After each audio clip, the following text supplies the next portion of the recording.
Mutiara Hikmah Official, menyingkap hikmah di balik sunnah.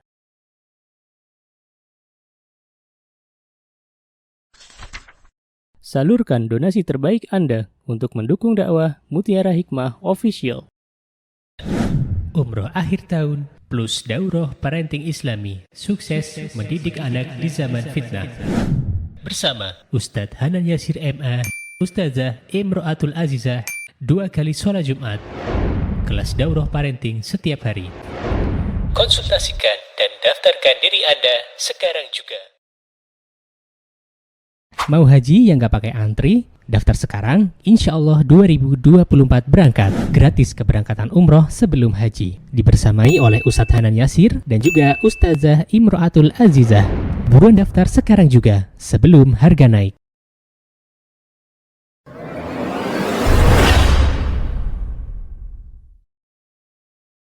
Teman-teman yang saya cintai karena Allah, hari ini insya Allah kita akan belajar bersama-sama tentang sebuah materi yang sangat penting bagi pendidikan anak-anak kita. Di antaranya adalah bagaimana membangun karakter dan akhlak anak-anak kita. Wah, itu Masya Allah, itu sesuatu yang menurut saya penting banget dipelajari oleh ibu atau calon ibu. Kenapa? Karena yang memberikan ilmu tentang karakter atau akhlak anak itu adalah kita sebagai orang tua. Ya, pelajaran-pelajaran ini perlu diberikan kepada anak-anak, dibiasakan, dan itu nanti akan menjadi kebiasaan. Ya, jadi biasa tuh bisa ala biasa. Nah, bagaimana caranya? Subhanallah, kita membangun karakter dan akhlak anak-anak kita menjadi sesuatu yang baik. Sebelum saya memaparkan itu semuanya, teman-teman izinkan saya sedikit untuk mengingatkan diri saya dan teman-teman semuanya bahwa ketahuilah apa yang kita ajarkan kepada anak-anak kita, ya termasuk diantaranya mengajarkan akhlak-akhlak yang mulia, itu ketahuilah akan menjadi amal jariah untuk kita semuanya. Ya, ini harus kita benar-benar kita mengerti dulu, agar kita itu lebih bersemangat ketika kita mengetahui keutamaan mengajarkan ilmu kepada anak-anak kita. Ya, untuk apa sih kita mengajarkan karakter? Untuk apa kita mengajarkan kebaikan? Ya, ternyata itu semuanya adalah kembali kebaikannya untuk kita semuanya. Ya, dan ini subhanallah teman-teman perlu diingat-ingat. Ya, karena kalau mindset kita itu adalah mindset yang bagus, ya, bahwa apa yang kita ajarkan kepada anak-anak kita itu adalah sebuah hal yang dicintai oleh Allah, ya. Apa yang kita ajarkan untuk anak-anak kita itu akan kembali kepada kita. Apa kata Rasulullah SAW? Barang siapa yang mengajak seseorang kepada sebuah amal sholih, maka baginya pahala. Masya Allah, ya, maka baginya pahala. Subhanallah, kita pengen enggak diberikan pahala oleh Allah Subhanahu Wa Taala? Bahkan itu bisa menjadi amal jariah bagi seseorang. Subhanallah, menjadi amal jariah yang kelak ketika kita sudah meninggal dunia, ya akhwat, maka amal solih tersebut akan tetap kita dapatkan pahalanya. Ya, jadi karakter yang kita telah tancapkan pada diri anak-anak itu akan kita dapatkan walaupun kita sudah tidak lagi berada di dunia ini, walaupun kita sudah berada terbujur kaku di kubur. Ya, ini mindset yang perlu ditanamkan kepada semuanya. Jadi baik buruknya seseorang nanti di akhirat itu ketika dia beriman kepada Allah dengan penuh keyakinan dan apa yang ia tanam ketika di dunia. Ya subhanallah. Dan kita tahu di dalam Islam apapun kebaikan yang dilakukan, maka Allah akan berikan pahala. Allah akan balas dengan kebaikan. Sampai-sampai Rasulullah mengatakan man dalla ala khairin falau mithlu ajri fa'ilihi. Ya subhanallah. Barang siapa yang menunjukkan kepada kebaikan, maka dia akan mendapatkan pahala seperti pahala orang yang mengerjakannya. Masya Allah. Dan cukuplah hadis ini membuat kita termotivasi untuk mengajarkan karakter-karakter baik, akhlak-akhlak yang baik kepada anak-anak kita. Karena di dalam satu keluarga itu, teman-teman, kita harus punya visi dan misi yang jelas. Ya. Untuk apa kita menikah? Untuk apa kita punya anak? Dan itu dibahas kemarin juga oleh Ustadz Hanan di kajian camping itu di Teras Merapi tentang atmosfer cinta. Jadi ternyata satu keluarga itu harus punya ya visi misi yang jelas. Ya mau dibawa kemana tuh keluarganya? Ya. Kalau kita sudah tahu visi misi kita apa, misalnya ya Allah, tidaklah saya punya anak kecuali anak saya itu akan meneruskan kebaikan saya. Seperti Nabi Zakaria alaihissalam, teman-teman, beliau berdoa kepada Allah Subhanahu wa taala. Ya, berdoa kepada Allah Subhanahu wa taala. Doanya Nabi Zakaria apa? Doanya Nabi Zakaria, Rabbi habli minas salihin. Ya, yarisuni wa yarisa ala Yaqub. Ya, subhanallah. Jadi Nabi Zakaria ketika beliau berdoa kepada Allah Subhanahu wa taala, maka Nabi Zakaria benar-benar meminta kepada Allah, wahai Rabbku, aku memohon keturunan darimu. Ya. Kemudian kata beliau, yang keturunan ini kelak akan mewariskan kebaikan-kebaikan yang pernah aku tanam di dunia ini. Subhanallah, subhanallah. Dan ini tujuan ya Nabi Zakaria memiliki keturunan. Maka harus ada dalam diri kita itu sebuah keinginan, teman-teman, bahwa kelak anak-anak kita lah yang akan meneruskan kebaikan yang kita tanam. Baik, berarti mindsetnya harus ada dulu ya, bahwa apa yang kita tinggalkan untuk anak-anak kita itu akan menjadi amal jariah. Dan setidaknya ya subhanallah, ketika kita bisa menanamkan karakter-karakter baik, akhlak-akhlak yang baik, maka itu akan menjadi penerus ya bagi generasi setelahnya. Nah, seperti apa dan bagaimana caranya untuk kita bisa membimbing anak-anak kita memiliki karakter yang baik? Di antaranya kita sebagai orang tua, terutama ibu, adalah memberikan teladan yang baik. Wah, ini penting banget ini. Sudah, kalau masalah teladan ya, teladan itu seharusnya disadari oleh kita semuanya sebagai para ibu ya, bahwa menjadi teladan untuk anak-anak itu sesuatu yang wajib gitu ya. Kenapa? Karena anak-anak itu akan lebih meniru apa yang diperbuat oleh orang tuanya ya, daripada apa yang dinasihatkan dari ayah bundanya. Dan ini saya melihat sendiri, teman-teman. Subhanallah, ya Allah tuh maha baik ketika kami diberikan amanah ya punya sekolah anak-anak kecil gitu ya. Saya melihat bahwa ternyata anak-anak ini dari sikapnya menunjukkan tidak jauh berbeda dengan orang tuanya. Masya Allah, Masya Allah, Subhanallah. Dan seorang ibu bisa menjadi teladan yang kuat dalam kehidupan anak-anaknya itu butuh ilmu, butuh kejujuran, butuh kelembutan, butuh kesabaran, butuh kerjasama yang baik, butuh komunikasi. Ya Masya Allah.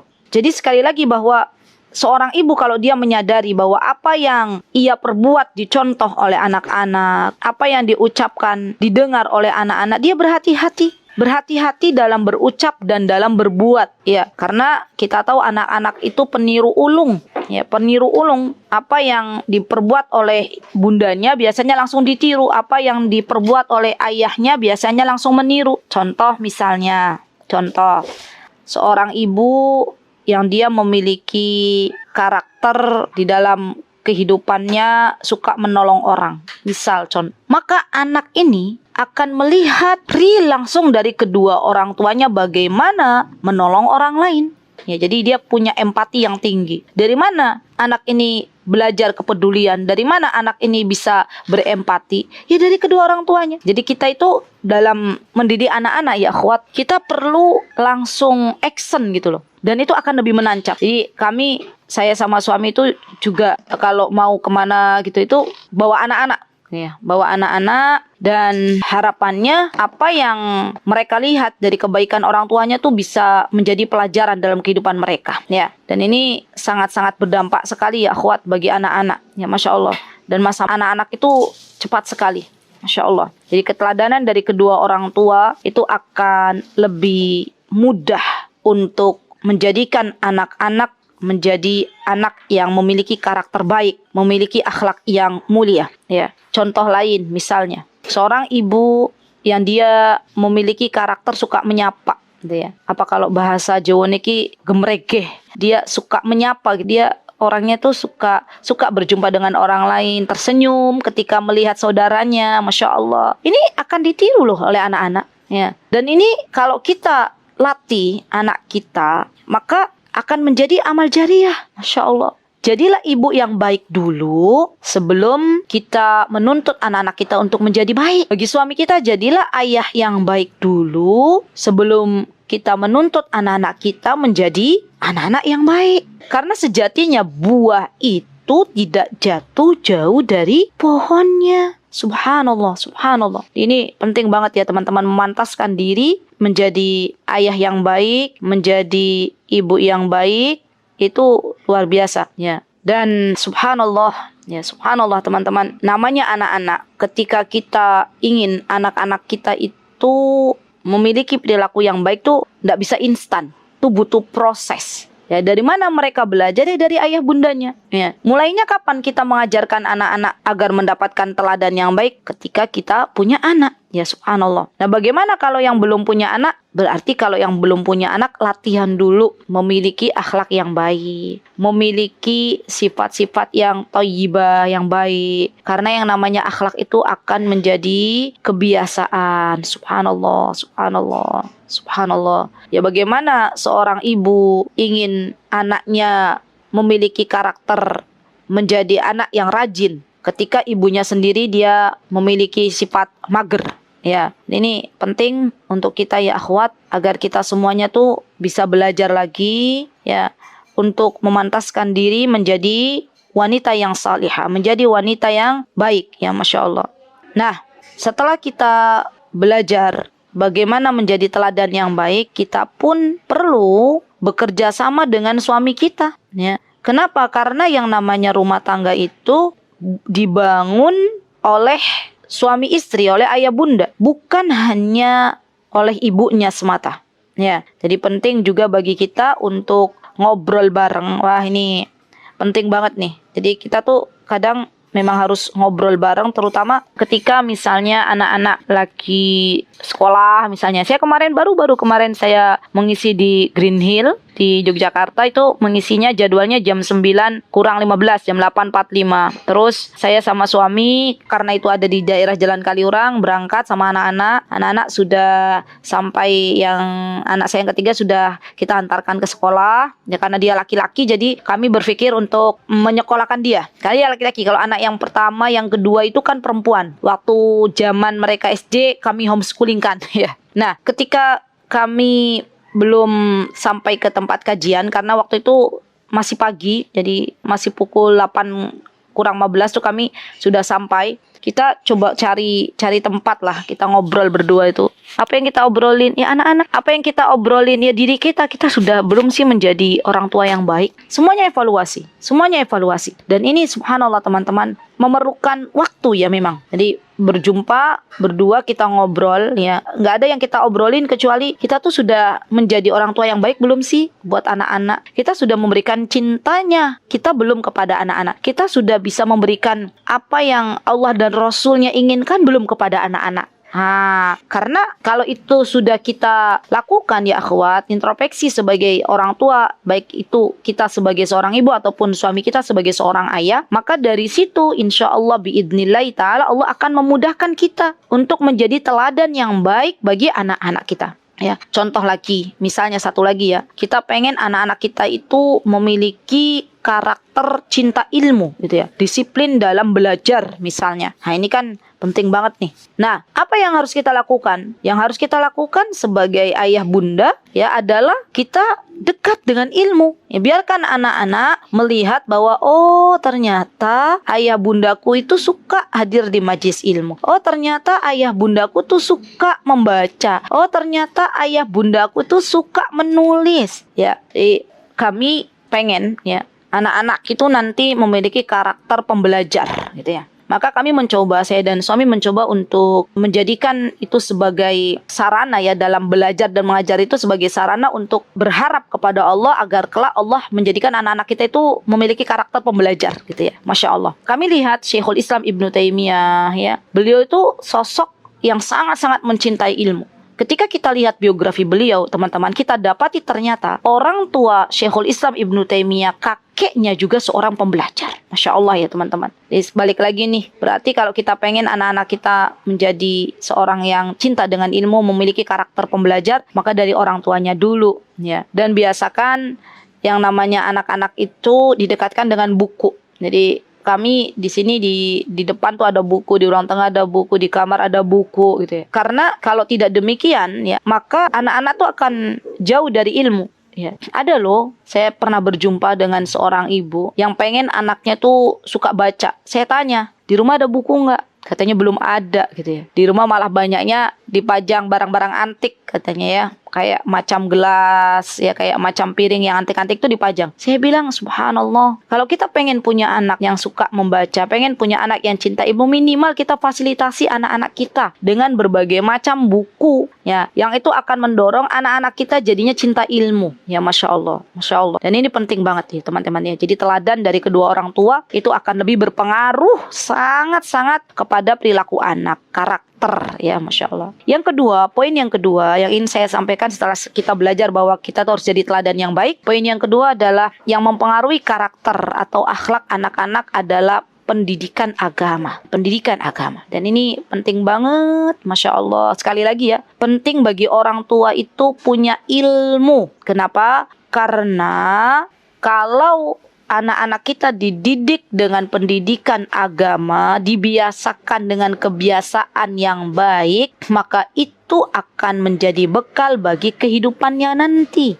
Ya, misal contoh, kita biasakan anak-anak kita ya untuk makan dengan tangan kanan. Ya, terus kita bilang, "Nak, Rasulullah itu pernah berpesan kepada seorang anak yang ditemuinya ketika sedang makan bersama Rasulullah. Dan kata Rasulullah SAW, beliau bersabda, kul biyaminika, makan dengan tangan kanan. Jadi kalau makan ya nak, pakai tangan kanan. Kalau minum ya nak, pakai tangan kanan. Nah, kita bekali tuh kepada anak-anak. Tapi tentunya pakai bahasa yang sederhana ya teman-teman. Bahasanya anak-anak. Ya bahasanya anak-anak. Dan Masya Allah loh, seorang ibu, seorang ayah tuh yang memiliki pendidikan agama yang kuat, itu akan memberikan motivasi kepada anak-anaknya dengan motivasi yang terbaik. Contoh misalnya, kita pengen anak-anak kita itu menjadi anak yang pemberani. Misal, yang menerapkan karakter berani gitu ya misalnya. Maka apa yang bisa kita lakukan? Yang bisa kita lakukan kepada anak-anak kita lagi ini ya, biasanya saya membiasakan anak-anak itu kalau mau tidur, terutama anak saya yang kecil itu, dia minta dibacain buku. Ya. Masya Allah, barakallahu fihi. Ya. Alhamdulillah wa syukurillah hadha min fadlillah. Jadi tanpa kita bacain buku, mereka yang merengek-rengek minta gitu. Ya, kalau nggak minta dibacain buku, biasanya berkisah. Mau kisah dulu, bacain buku dulu gitu. Nah bisa tuh kita ketika mereka mau tidur, anak-anak kita mau tidur, kita bilang gini. Jadi suatu hari Rasulullah membonceng Abdullah bin Abbas. Ya. Kemudian Rasulullah berpesan kepada Abdullah bin Abbas. Apa pesan Rasulullah? Ya, pesan Rasulullah kepada Abdullah bin Abbas, wahai Ibnu Abbas, janganlah engkau pernah takut kepada orang. Ketahuilah bahwa apa yang menimpamu itu adalah sesuatu yang memang sudah Allah takdirkan. Ya. Walaupun semua orang berkumpul untuk mencelakakan kamu, namun itu tidak akan mungkin bisa mencelakakan kamu kecuali Allah berkehendak. Ya, itu tuh dalam banget loh maknanya. Dan kita akan memberikan itu kalau kita memberikan ilmu itu ya, memberikan hadis itu kalau kita belajar. Ya, belajar agama dulu. Botol yang kosong tidak akan bisa memberikan air kepada orang lain, kecuali kita harus mengisi air terlebih dahulu. Jadi orang tua harus belajar lagi kalau pengen memberikan pendidikan agama kepada anak-anaknya. Atau misalnya kita katakan kepada anak kita, nak, di kehidupan dunia ini nak, kita itu diberi oleh Allah, semua adalah nikmat dari Allah. Jadi kalau kita ternyata menduakan Allah, boleh atau tidak? Sebelumnya kita mungkin bilang gini, adik, kalau dikasih sama temennya, ada tuh temennya adik yang hobinya ngasih mainan, ngasih apa. Nah, adik berterima kasih nggak? Iya, berterima kasih misalnya ya. Dan itu juga karakter bagus tuh teman-teman, menjadikan anak-anak tuh berterima kasih gitu. Nah, berterima kasih kan karena punya teman yang baik sekali. Nah sekarang Allah itu kita sebutkan baik sekali ke kita. Allah kasih kita mata, Allah kasih kita telinga, Allah kasih kita makan. Berarti tanda syukur kita kan kita menyembah Allah ya. Kita berterima kasih sama Allah, kita bersyukur. Boleh nggak kalau kesyukur kita, kalau kita menyembah kepada selain Allah, kita minta kepada selain Allah? Pastikan nanti kalau anak-anak yang suka diberikan pelajaran agama tiap hari continue tuh insya Allah nyambung ya. Dan tuh bikin per tema ya teman-teman, bikin per tema. Jadi pekan ini nih anakku diajarin tentang bagaimana tidak menyekutukan Allah gitu ya. Nah, nanti selesai tema berikutnya apa ya. Nah, nanti kita bisa pakai juga dengan wasiatnya Luqman yang ya bunayya la tusyrik billah. Itu, wahai anakku janganlah menyekutukan Allah. Dipelajari lagi wasiatnya Luqman seperti apa. Nanti itu kita terapkan kepada anak-anak kita. Nak, tidak boleh sombong ya nak. Semua itu dari Allah. Kita tuh dulu waktu lahir dari rahim ibu kita nggak bisa ngapa-ngapain loh. Kita cuma bisa nangis. Kita belum bisa namanya membaca. Kita belum bisa begini. Nah, siapa yang memberikan kita ilmu? Allah. Siapa yang memberikan kita kehebatan? Allah. Itu kita ajarkan kepada anak-anak. Ya, baik. Nah, berarti yang kedua, ajarkan anak kita ilmu agama. Karena ini menjadi pondasi loh, teman-teman. Menjadi pondasi yang kuat sekali untuk anak-anak. Ya, subhanallah. Ya, kami merasakan sekali ya bahwa pendidikan agama kepada anak-anak, pembiasaan baik kepada anak-anak yang dilandasi dengan ilmu itu akan lebih mudah disampaikan kepada anak-anak yang mereka masih tahapannya ini ya, masih di bawah usia 7 tahun. Itu mereka tuh sangat cepat sekali mencontoh. Masya Allah, Masya Allah. Ya, boleh juga teman-teman dalam mendidik anak-anak kita ya. Kalau kita misalnya pengen memiliki anak yang berkarakter baik, contohnya misalnya dia yakin bahwa semua itu dari Allah ya, minta itu hanya kepada Allah, kita kisahkan kisah-kisah yang ada ya. Dan itu akan membuat anak-anak itu nanti di masa yang akan datang tidak takut kecuali hanya kepada Allah. Dia tidak meminta kecuali hanya kepada Allah. Jadi pendidikan karakter baik harus kita tanamkan terutama sebelum anak-anak kita masuk SD. Ya, busyra, kabar gembira bagi teman-teman yang saat ini diberikan amanah untuk mengajar anak-anak TK. Saatnya teman-teman menanam banyak-banyak kebaikan kepada diri anak-anak. Saatnya menanam pembiasaan-pembiasaan yang baik untuk anak-anak. Ya, karena itu akan menjadi bekal di dalam kehidupannya sepanjang mereka hidup. Masya Allah, Masya Allah. Baik, poin yang ketiga, teman-teman. Bagaimana sih agar kita bisa membangun karakter anak ya, akhlak yang baik itu diantaranya adalah berkomunikasi. Ini penting banget ini. Jadi orang tua tuh harus belajar lagi nih bagaimana ilmu komunikasi dengan anak. Ini satu pembahasan lagi. Saya bukan ranahnya berbicara di sini ya, hanya ingin sedikit share bahwa cara berkomunikasi kita dengan anak-anak dan cara kita berkomunikasi dengan orang dewasa itu harus dibedakan. Ya, harus dibedakan. Kenapa? Karena memang Rasulullah SAW sendiri berpesan bahwa kita tuh harus tahu siapa yang diajak bicara. Ya. Kalau yang diajak bicara adalah anak-anak usia dini, maka kita pun harus benar-benar belajar ilmunya gitu loh. Dan itu ada ya teman-teman, ada ilmunya sendiri. Cara efektif berkomunikasi dengan anak-anak itu ada ilmunya. Dan ini Masya Allah ya, ilmu yang akan kita dapatkan kalau kita mau belajar. Ya, ilmu ini tidak semua bisa didapatkan di ruang-ruang belajar formal. Ya, subhanallah. Contoh misalnya, ketika kita menghadapi anak yang dia memiliki karakter suka tantrum. Ya, ini nih. Nah, kita tuh harus punya tuh ilmunya. Gimana sih menghadapi anak yang punya karakter dikit-dikit tantrum, ya. Itu seperti apa? Ini ada ilmunya, ya. Atau misalnya kita memiliki anak yang Masya Allah perasaannya halus sekali. Masya Allah, ada tuh anak-anak yang model begitu. Nah, anak-anak yang perasaannya halus sekali, ya memiliki karakter yang sangat lembut, itu dalam komunikasi ya akhwat, berbeda dengan anak-anak yang Masya Allah ya, dia sangat berani gitu loh. Itu akan ada perbedaannya. Ya. Dan juga komunikasi dengan anak laki-laki dan komunikasi dengan anak perempuan itu juga ada ilmunya.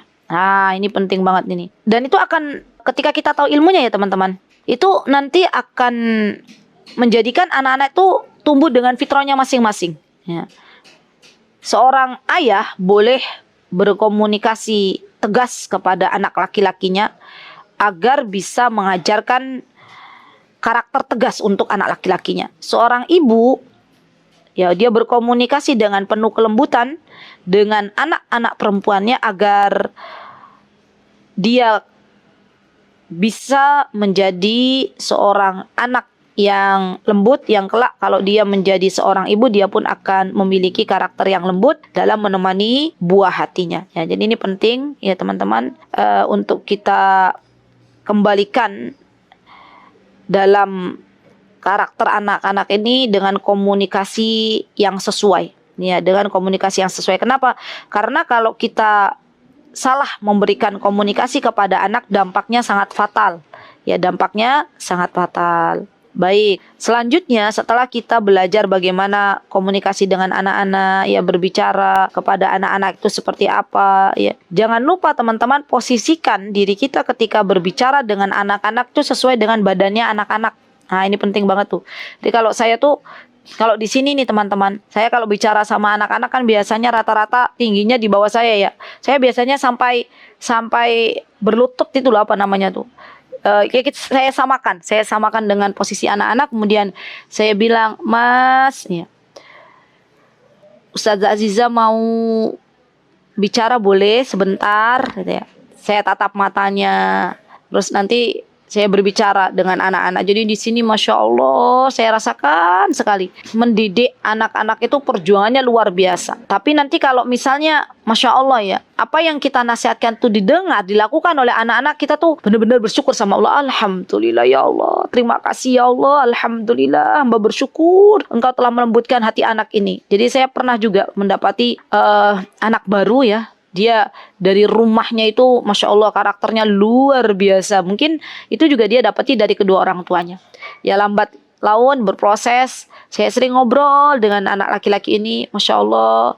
Ya, sampai akhirnya Allah memberikan kejutan kepada saya. Masya Allah, atas izin Allah apa yang kamu selama ini nasihatkan kepada dia tuh ditiru, didengar gitu ya. Wah, itu Masya Allah benar-benar rasanya tuh bersyukur banget teman-teman. Masya Allah. Dan itu nanti akan kita bisa rasakan kalau kita bersabar dalam berkomunikasi atau memberikan nasihat yang terbaik untuk anak-anak kita. Baik. Kemudian untuk membangun karakter baik dan akhlak yang bagus kepada anak-anak, ketika anak-anak kita mau merubah ya dari karakter yang tidak baik jadi karakter yang baik, berikan pujian dan apresiasi, penghargaan. Ini anak-anak ini benar-benar suka banget yang namanya apresiasi. Ya, yang namanya apresiasi itu mereka tuh suka sekali. Yang namanya pujian tuh mereka senang. Ya, dan anak-anak yang dia mendapatkan apresiasi dari kedua orang tuanya itu akan menjadi anak yang tegar menghadapi kehidupan ini. Ya, anak yang dia tidak mudah gitu ya dirayu oleh orang-orang yang di luar sana.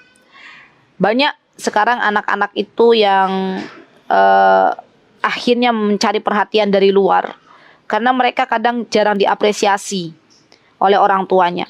Ketika mereka berusaha untuk menjadi lebih baik daripada sebelumnya, orang tuanya tidak memberikan apresiasi.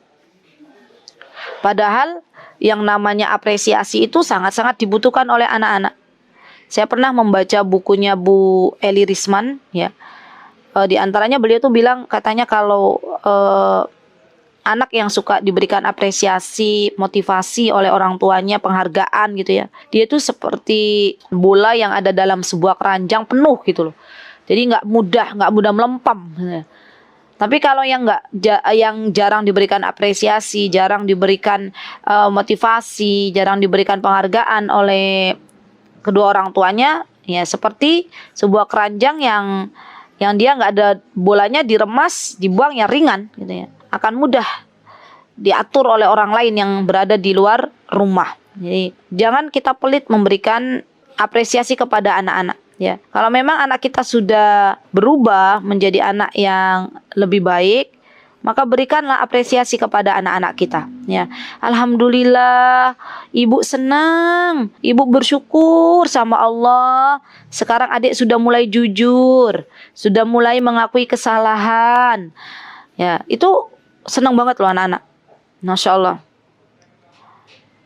Dan ini perlu latihan ya teman-teman. Perlu latihan untuk kita berikan apresiasi kepada anak-anak kalau itu belum menjadi kebiasaan dalam kehidupan kita sehari-hari.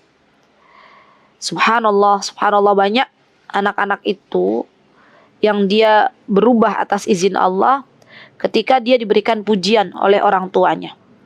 Di perkembangan anak-anak akan berubah drastis ketika dia mendapatkan perhatian dari orang-orang terdekatnya, ketika dia mendapatkan apresiasi dari orang-orang terdekatnya.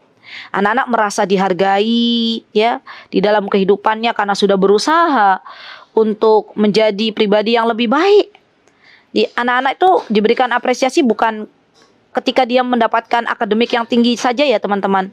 Kan biasanya ibu-ibu tuh suka memberikan apresiasi kepada anak-anaknya kalau anak-anaknya itu dapat nilai yang bagus ya. Tapi lupa memberikan apresiasi kepada anak-anak kalau anak-anak sudah berbuat kebaikan atau sudah merubah dirinya itu dari yang tadinya awalnya ya misalnya belum berbuat kebaikan, misalnya belum mau mengakui kesalahan, kemudian dia mau mengakui kesalahan, dia mau berterima kasih yang awalnya tidak mau mengucapkan terima kasih ya, kemudian dia sudah mulai mau mengucapkan terima kasih, memiliki karakter tahu menghargai orang lain, maka kadang kita subhanallah belum memberikan apresiasi kepada mereka.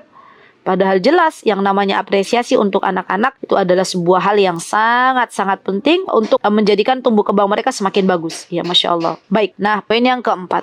Baik, apa yang menjadikan anak-anak kita itu memiliki karakter baik? Bagaimana kita membangun karakter baik? Lingkungan ya teman-teman. Ini penting banget ini. Lingkungan, Masya Allah. Kalau anak kita belum sekolah, berarti lingkungan terdekat dia adalah rumahnya. Kalau anak kita sudah menuntut ilmu, sudah sekolah, maka lingkungan yang kedua adalah sekolahnya. Ya, jadi penting bagi kita kalau pengen anak-anak kita itu memiliki karakter yang baik, pilih guru-guru terbaik untuk anak-anak kita. Dan dalam memilih sebuah lembaga untuk anak-anak kita, yang dilihat bukan hanya gedung-gedung yang mentereng, yang kelak anak-anak kita akan belajar darinya. Bukan. Tapi lebih dari itu, siapa yang ada di dalam gedung itu. Siapa kelak yang akan menjadi teladan bagi anak-anak kita. Jadi anak-anak kita itu Masya Allah ya. Saya banyak banget laporan dari orang tua wali murid, di mana anak-anak kita itu mengidolakan para ustazahnya. Masya Allah. Bu, kata ustazah gitu ya. Bu, tadi ustazah itu begini. Masya Allah. Semua yang dilihat dari ustazahnya itu diceritakan semua. Dan inilah anak-anaknya. Saya sering mengatakan kepada orang tua, sebelum memilih lingkungan kedua bagi anak-anak kita itu sekolah, minta dulu sama Allah. Minta sama Allah. Ya Allah, mana lingkungan yang terbaik untuk anakku, tunjukkan wahai Robku ya. Tunjukkan kepada kami guru-guru yang terbaik untuk anak-anak. Dan itu Masya Allah ya teman-teman, itu bisa mengajarkan karakter-karakter baik ya. Saya tuh pernah waktu itu putri sulung saya itu mendapatkan seorang guru dari Jazair ya. Dan waktu itu putri saya satu rumah, jadi tinggal bareng tuh sama gurunya ya. Putri saya pernah bercerita gini, Umi, namanya Aisyah tuh senang Masya Allah barakallahu fiha. Aisyah senang lihat gurunya Aisyah tuh Masya Allah ya, beliau santun sekali, lembut sekali kepada murid-muridnya katanya ya. Beliau itu Masya Allah sayang sekali kepada murid-muridnya, sering bikinin makanan asli Jazair dibagi-bagi ke murid-muridnya. Sabar katanya gitu ya, sabar ketika menghadapi muridnya yang begini yang begitu. Subhanallah, lihat, kalau kita memilih guru yang pas untuk anak-anak kita teman-teman, guru yang bagus akhlaknya, itu akan berdampak sangat untuk anak-anak kita ya. Jadi dalam memilih sebuah institusi pendidikan, lembaga tuh kita benar-benar tuh minta sama Allah. Ya Allah, tunjukkan ya Allah mana yang terbaik untuk anakku. Berikan guru-guru yang terbaik wahai Robku. Karena anak-anak kita tuh pasti tuh akan meniru gurunya, pasti tuh Ya. Baik itu guru yang online maupun yang offline. Di zaman sekarang itu guru itu lingkungan itu sangat mempengaruhi ya akhwat, baik dari lingkungan sekolah anak-anak kita yang offline maupun yang online. Nah itu penting banget itu. Ya jadi Masya Allah perlu kita bareng-bareng teman-teman untuk berjuang, berdoa kepada Allah agar anak-anak kita diberikan lingkungan yang baik, terutama dalam masa-masa mereka belajar di sekolah. Dan ada juga lingkungan ya, kalau tadi kan dari rumah nih, itu sangat mempengaruhi. Yang kedua dari sekolah, yang ketiga dari rumah kita, dari masyarakat sekitar rumah kita. Ya, itu penting banget. Ya, saya nasihatkan untuk diri saya dan teman-teman semuanya. Ya, ini penting nih untuk membangun karakter tuh yang mempengaruhi banget tuh lingkungan sekitar. Kalau kita mau memilih tempat tinggal, maka lihat dulu siapa tetangga kita. Ya. Lihat dulu bagaimana lingkungannya. Jangan hanya melihat rumahnya saja, bentuknya saja. Ya, jangan hanya melihat posisi rumahnya tuh di mana gitu ya. Bukan, tapi kita lihat juga lingkungan sekitar. Karena lingkungan sekitar itu akan mempengaruhi dalam karakter anak-anak kita. Ya. Subhanallah, subhanallah. Saya pernah mendapati seorang anak di sini. Yang dia biasanya karakternya bagus gitu. Biasanya kalau sampai sekolah tuh dia menyapa ustazahnya, disiplin, menaruh sepatunya di tempat. Dia juga baik kepada kawan-kawannya. Suatu hari terjadilah sesuatu yang aneh gitu ya. Sampai saya tuh kenapa kok dia begini? Terus saya ngobrol sama bundanya, anak ini ya qadarullah pernah main sama anak-anak kampung sekitarnya. Dan dia dapatkan perilaku yang tidak baik itu dari teman sekampungnya. Ya, subhanallah. Jadi, apa bahasanya, kecolongan gitu ya. Nah, kalau keluarga kami teman-teman, ya nanti ada ibu lagi yang bertanya gimana cara bersosialisasi dengan lingkungan sekitar. Kalau keluarga kami itu lebih baik anak-anak yang di luar rumah itu main ke tempat kami. Ya, bergaul dengan anak kami dalam rumah kami daripada anak kita yang bergaul dengan orang-orang yang di luar sana, dengan anak-anak yang di luar. Kenapa? Karena kalau anak-anak kita lepas keluar gitu ya, dan bergaul dengan orang-orang luar, dengan anak-anak luar, kita nggak bisa ngawasin. Ya, anak kita akan mendapatkan apa karakter yang jelek-jelek dibawa ke rumah. Tapi kalau kita bikin sebuah acara misalnya, dan anak-anak di luar itu masuk ke rumah kita, maka kita bisa mengontrol mereka. Ya, itu sih ya, itu prinsip saya dan suami. Ya, beda loh teman-teman zaman sekarang sama zaman dulu. Kalau zaman dulu orang tua kita membiarkan anaknya keluar tuh is okay, aman. Paling mainannya engklek, egrang, mainan kali, mainan tanah, dagang-dagangan. Ya, itu kan ya kalau perempuan masak-masakan ya dengan bahan-bahan alam yang ada. Zaman sekarang itu subhanallah. Anak-anak di luar tuh anak-anak kecil sudah pada pegang HP, nontonnya nggak jelas. Subhanallah. Dan ini subhanallah teman-teman, akankah kita biarkan anak-anak kita ya terkontaminasi dengan hal-hal yang tidak baik dan membawa ke rumah dengan akhlak yang tidak baik? Ya, subhanallah. Jadi kami lebih memilih untuk menyediakan tempat bagi anak-anak yang di luar masuk ke dalam ya. Dan itulah mengapa kami itu asal muasal membangun sekolah tahfiz unggulan itu agar Hamzah itu ada kawan-kawannya dari luar untuk kesini gitu. Itu aslinya seperti itu. Ya. Nah, itu ya teman-teman, insyaallah cukup sampai poin di sini. Jadi diamalkan terlebih dahulu tadi poin-poin yang ada. Terima kasih, jazakumullahu khairan, barakallahu fiik. Semoga apa yang sedikit ini bisa diambil manfaatnya dan Allah berikan kita pertolongan untuk bisa mengamalkannya. Aqulu qouli hadza wa astaghfirullah li wa lakum wa akhiru da'wana alhamdulillahirabbil alamin. Assalamualaikum warahmatullahi wabarakatuh. Mutiara Hikmah Official, menyingkap hikmah di balik sunnah.